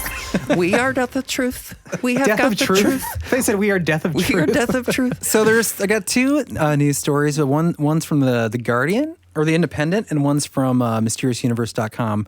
One is more fun Halloween, and one is more conspiracy Halloween. One's more Beyonce Halloween. Well, one's more Beyonce Halloween. One's more nursery rhyme in the middle of the night Halloween. Terrifying nightmare Halloween. What do you prefer to hear first? I'm just going to give us. I want to hear the Actually, one. What I'm going to do? Can I hear the one with the clip first? Yeah, I want to hear that Okay, one. that one. So this is from the Independent, and the headline is "Mystery of Eerie Late Night Nursery Rhyme That Haunted Woman for Months Finally." What the fuck, John? Dude, I was just watching John. I was watching John trying to get the burp out, and I couldn't. I thought it was gone.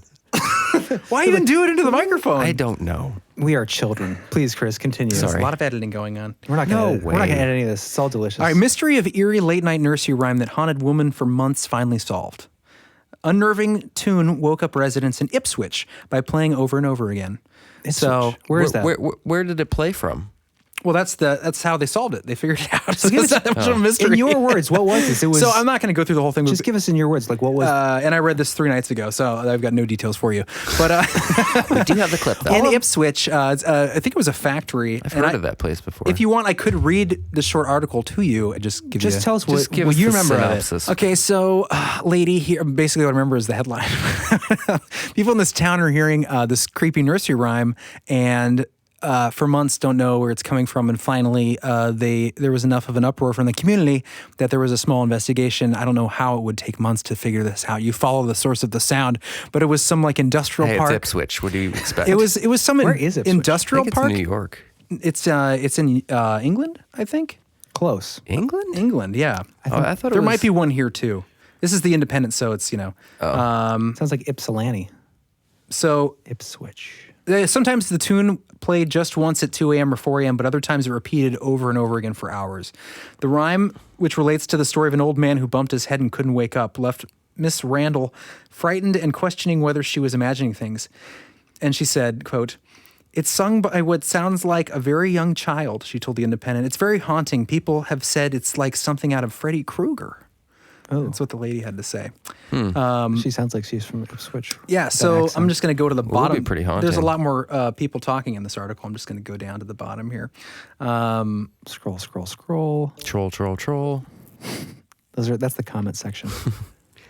The council's rapid response team drove out to, there's a rapid response team for this apparently, drove out to the scene several times in an attempt to track down the noise, only for it to fall silent before they got there. They finally tracked it down when Miss Randall called in after being woken up by the same recording at 11:15 p.m. on September 10th. Rapid response team. Rapid response team. They're like waking up. They're like hanging at the fire station, like sliding down the poles. The nursery ham's going. Let's get it. Rapid response. So then it goes on to say, "It was only the last couple of weeks that it started to play over and over again," said Miss Randall. "I told them they would definitely hear it if they came this time." The team arrived at her home in Bramford Road 15 minutes later. Seems like a lot of unnecessary stuff. Okay, so the child's voice, the child's voice was being played through a loudspeaker on a warehouse a few hundred yards away on the Farthing Road industrial estate. So apparently, I'll summarize. Farthing. So That's apparently, Europe. spiders had set off motion detectors like on regularly each night. These nocturnal spiders would come out and turn and set off. How big are the spiders? They must be big spiders, Like or the lenses for the motion detectors are very small. Yeah, remember the motion detectors are very small. Either way, it was setting off this really creepy. Either or. So, but apparently, and I want to find the quote for this because I want to know. Okay, yeah. So a spokesman for the site told the Ipswich Star newspaper, "The sound is only supposed to act as a deterrent for opportunistic thieves that come onto our property, and it is designed only to be heard by people on our private land." I love Why that would you you're play a deterrent. nursery rhyme? Like, you find something super creepy. Is it supposed to make them like Freak scared? out? That would creep the crap out of me, dude. We'll play it. They We like should go play back it. into their childhood and have all these traumatic memories and run away. You think you just have like an alarm sound? I think these people are devil Play it though, worshippers. because this Okay, is let's creepy. give it a play.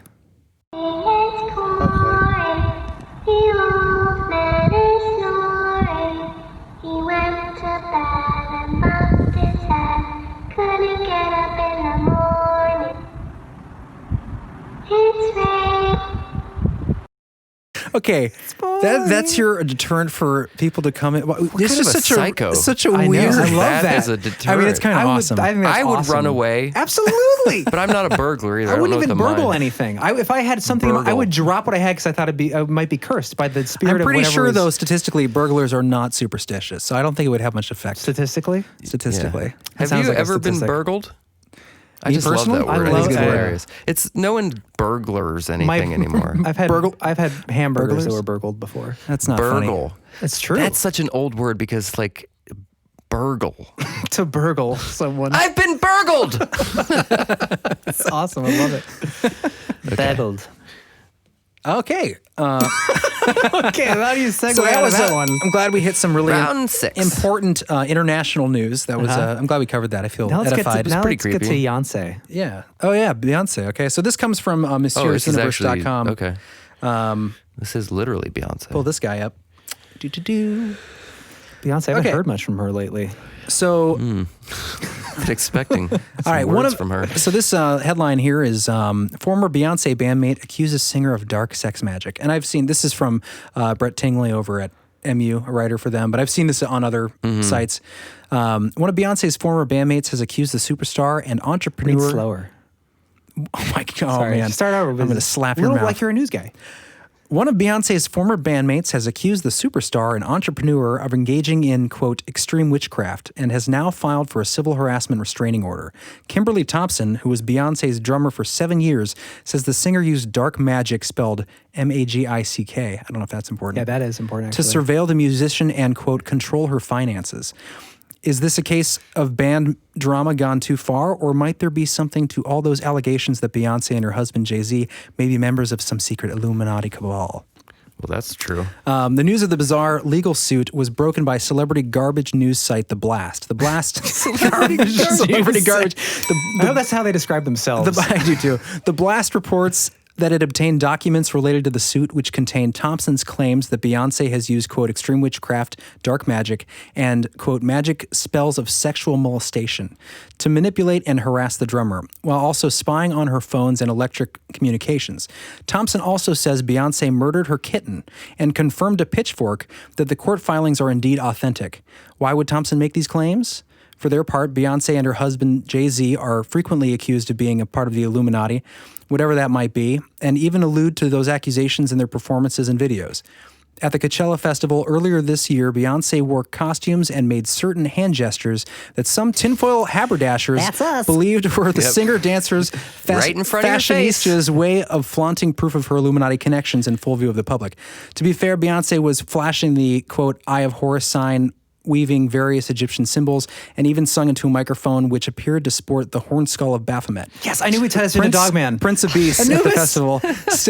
Still, given that she and Jay-Z must be aware of these conspiracy theories, what better way to drum up some free attention. Buzz? As for Kimberly, that's a lame argument. As for Kimberly Thompson, well, as Ralph Waldo Emerson wrote, when you strike at a king, you must kill him. Try to catch Beyonce on tape engaging in those dark rituals next time, Kimberly. I'm sure TMZ would pay a pretty penny for one, unless they got wind of it first.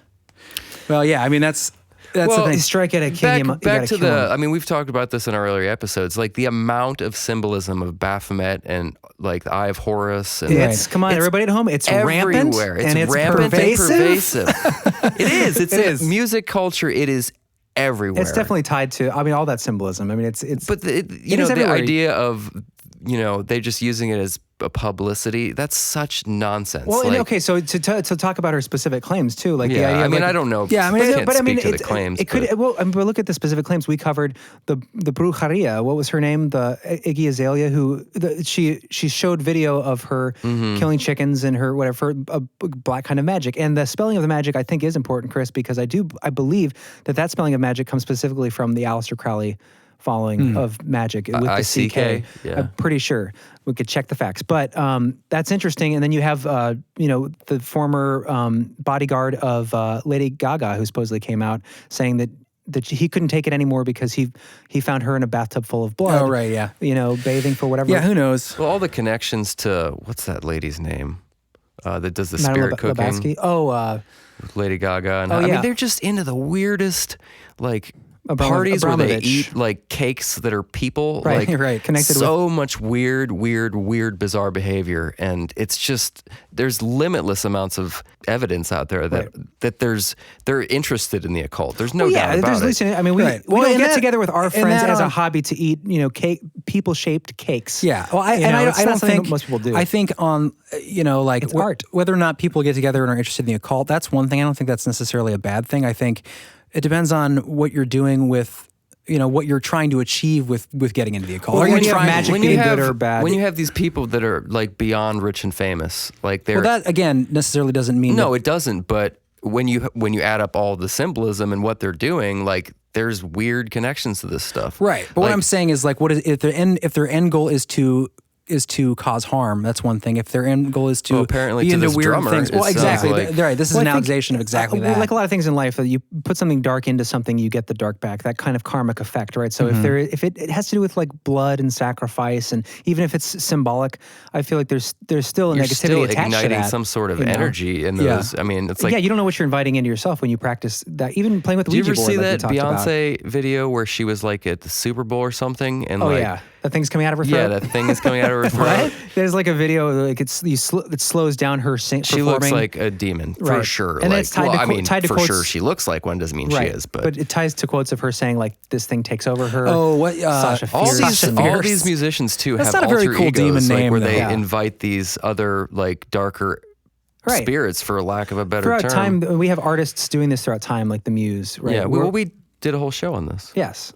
So go back and listen if you haven't. Go back and we're listen. going to do more shows on it, I'm sure. This is a topic that goes Or maybe we won't. I don't feel like we're going to get banned at some point. We could we just won't say names. We'll use all code names for our...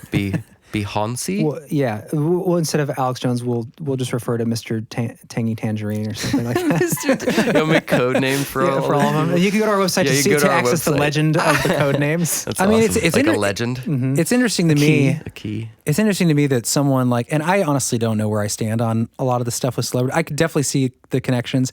And Chris is always on the fence. Well, and it's good to have a balance. How necessarily deep the evil is in there, whether or not there's actual evil demonic stuff, like intentional stuff going on. It can only be so much in front of your face where you... Okay. I know, but a lot of times like Illuminati symbolism to me doesn't necessarily mean they're worshiping a real Why would devil. everyone... Well, that's true. I mean, That's just all I'm because saying, they're in and the Illuminati symbolism. We can connect it, right. But Baphomet, that kind of stuff is tied to satanic rituals. Right, but a lot of people in those who are quote unquote modern Satanists. Why would everyone be doing it though? No, but what I'm saying is a lot of people, modern Satanists who use the Baphomet symbol aren't like in the writings or whatever. They're a lot of them aren't saying they're saying put love like that. Do what thou will is the first part of that you're sentence, saying that but they the second may be part involved is in it, but the intentions are not evil in the long yeah, term. like okay, for example, doing what? Worshipping a goat. Yeah, or yeah, whatever. Maybe. Like, that's what I'm saying. Like that doesn't necessarily. It depends. I mean, so so the first part of that statement we say, do what thou wilt, treat the whole of the law. The second part is, but like something like, but nothing should come before love. Love under will is like the final part of that quote that doesn't really get quoted, and it's also kind of nebulous to pin down exactly what that means, But I think, Aleister Crowley, obviously, I mean, he has quotes where he talks about child sacrifice, and so how much is it symbolic? And also, they're not going to come out and tell you that they're like doing, right. You have illegal things for sure. That's where this is so confusing because then there are groups of people that believe that they are just practicing a form of like rebellious, like the Anton LaVey sect of Satanism, where it's just rebellious kind of atheism. It's parody on religion and provoking and satirizing things and pushing people's buttons. But then you also have like even LaVey's writings talks about like if someone. There are people that deserve to be destroyed, even though like there are like children animals are sacrosanct or whatever, but if someone gets in your way and you're wanting or practicing certain magic or whatever to destroy that person leads to their destruction, then you should celebrate that. There is definitely a darkness, even if you're going to say it's for sure. not. I mean, and also we don't have evidence of any of this stuff as far as like what they're practicing in their own lives, other than what they're just giving writings. us, and just through their music videos and their lyrics. And it's easy to look at like definitely like a Lady Gaga video or something where it's like it looks so bloody, gruesome, the dark, perfume demonic commercial, right? Yeah, like it's so. So it's definitely like what they're showing. It wouldn't be hard to take it to the next level, though. I mean, we don't have any evidence for anything, but you can see where this stuff would go in their private time. Like maybe it's nothing, but there's only so much like directly in your face stuff that people can give you before like people tell you who they are, right? And they're telling this is my me time and this is my. They're telling you who they are, and it's fine. You don't. I mean, no one has to believe anything, but I mean, it's just. As a society, these are the people that we look up to and allow into our children's lives and influence us. And when we do it without question and without looking at some of these underlying connections to things, it's a dangerous road, I think, for society to go down. I agree. I guess my point was that you have musicians who are. That is their image. Some musicians that is their image, but they openly talk about what they believe in. They'll say that like for example Marilyn Manson, for example, Brian, what's his name? His last name, but like King? Brilliant dude, really decent guy. You hear him in interviews and like really. Well, just because this is a really good guy. Well, no, but I'm saying on the surface. I'm just saying he's an intelligent man. I would give him that. Right, but he also doesn't worship the devil. Are you sure? Yeah. Who are we talking about? Brian. What is his name? Marilyn Manson. Is it Brian? Oh yeah, Brian Warner. Brian Warner. Yeah, from Ohio, by the way. So he's got to be a good guy. He's from our state, the Buckeye State. No, well, what does he say? I'm pretty sure he's. I think he's. I mean, do you know him personally? Do you know what he does in his private time? No, but he goes in detail about like his performances and like why he puts on and how it's like there's a dark magic. So you can say. but people can say that can too. People, but also, but in your opinion, can people have a dark persona that they wear as a performer and not be that, and that's who they perform, or is it always No, both? I think you're right. That's all I'm saying. Like we can't always. It's tied to him more deeply, assume. obviously, because there's a picture of him with Anton LaVey when he was young. Well, yeah, and obviously when they're in the interview, they're not going to come out and say that, I do sacrifice children and animals, and like they're going to be like right, but to your face one way. Obviously, that's the whole point of some of this religion. It's like they're deceiving. That's what a lot. Well, that's kind of the point. I mean, if you consider the idea of like Aleister Crowley's Magick, right? His idea of Baphomet worship, whatever, and like there's a book on magic and like a woman using her feminine magic and all this stuff. A lot of it is about deception and about how to practice your will above and beyond the expectations and hopes of other people. Is that in that comes deception? That book you're talking about, the what female witches, how to use their magic, was that from Anton LaVey? No, that was Aleister Crowley. That was Aleister, but he wrote that book? Yeah. Oh, that's a pretty fucked up book. I've read. There's a lot of excerpts and I don't know, child sacrifice. But isn't there a difference? I mean, we should probably have a whole piece on this. But there is a difference between like Anton LaVey. I know. I mentioned parody stuff, right? I mean, that's kind of that form of the quote Satanism is it's parody on. Well, that's the front facing message of that form of Satanism is that it's satire and it's to push the boundaries of like what religion right. is. And a lot of those followers who are those Anton LaVey Satanists believe they're just doing they're not in it for the blood sacrifice and right. Even though he for sure. So, but there's this blurry line of because what he practiced too in the films he put out that included human sacrifice and stuff. How much of that are Anton LaVey? No.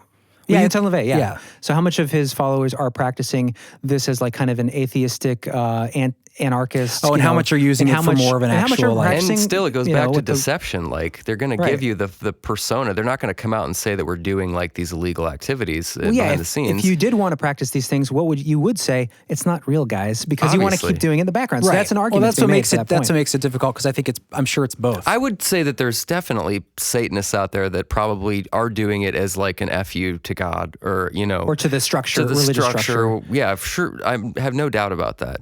But I still think it's a slippery slope in society when these are the people that we look up to and worship and allow our children to be exposed to. Right, yeah, I think that conversation should be had. I think everyone should be considering it, not just assuming that it's all make-believe. Well, right now it's people like Beyonce are like, she's the queen bee, she's the god of everything, and that's who people are worshiping, like the church openly. Church of Beyonce. Wasn't there even like a service held at a church for Beyonce? Do you remember she does have a church of... Yeah. Like her followers have a Beyonce church where they worship her. There was like an actual like dude, I swear to God. There was an actual, you can look at, there's an actual, at least there's a Beyonce church. Well, because it's like basically Beyonce helping people get through their hard I would times. not be that surprised, but it's I don't know how much what the silly. sacraments are, if there are any, or if it's just like let's Google Beyonce church. Church of Beyonce. Google it at home, kids, and write in and tell us how people are going to church to worship Beyonce in San Francisco. I do remember it's become a well-established fact that Beyonce is a higher being worthy of our worship. Especially I read this article. It's a comedic. I mean, this is the kind of stuff that goes on in our world. It's like, okay, okie dokie. Guess we're doing that. Artichokesies. But Brett Kavanaugh. Did you find a thing? What? Oh, I just read the headline. Well, I think that was a jokey headline. No, it wasn't. No. It was real. Well, no, I mean, never mind. It was a real thing. Oh, right. His statement was tongue-in-cheek. tongue-in-cheek, yeah.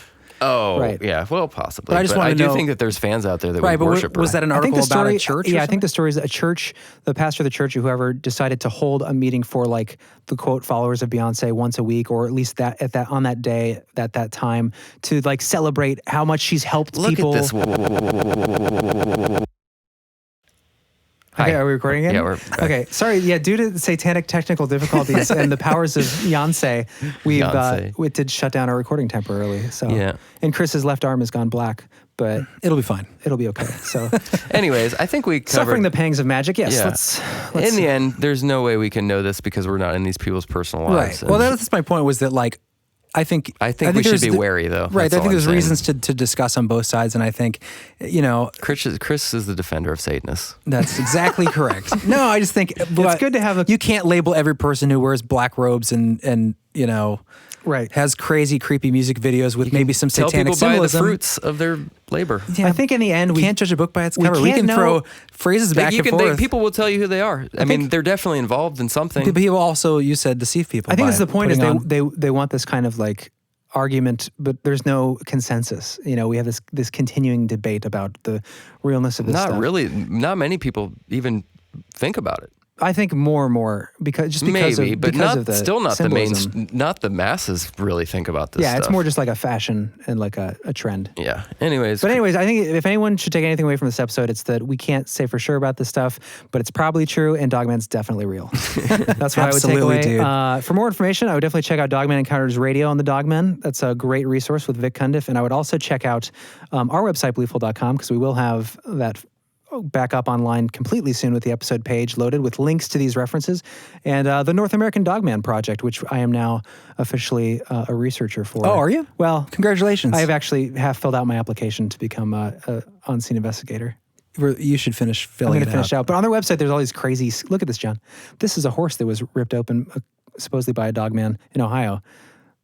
So what are you applying for? This is the North American Dogman Project. He's applying to be eaten by a dogman. A rapid response team member. Jeremy, DoorDasher, and also Dogman Hunter. North American Dogman Project researcher. Doesn't pay as well. Look at that. Look at that wolf thing crawling. This is a child's sketch of what he saw crawling in their yard. It looks like a wolf. After this happening to their horses. And it crawled? It was crawling on the lawn, which wolves, maybe they do, but they're usually not 10 feet long, this one. According to, there's all these crazy stories out there. Child's drawing. Guys, you got to look into the According to Dogman. the 3-foot tall child. It was 7 Well, actually, feet I think long. that was actually maybe the mother that drew that picture. Oh, so still creepy. Yeah. So before we go, again, I just want to say, call in with your speak pipes. Give us some voicemails, some spooky stories happened to you, or some of your thoughts. Beyonce, if you'd like to refute our claims, call in. Welcome to do not sue us for libel or slander. Well, we just read the story. Yeah, no. That's true. I'm just commenting on the stuff that she puts out. Obviously, we're just commenting on the things that are out there. I think it's important to talk about.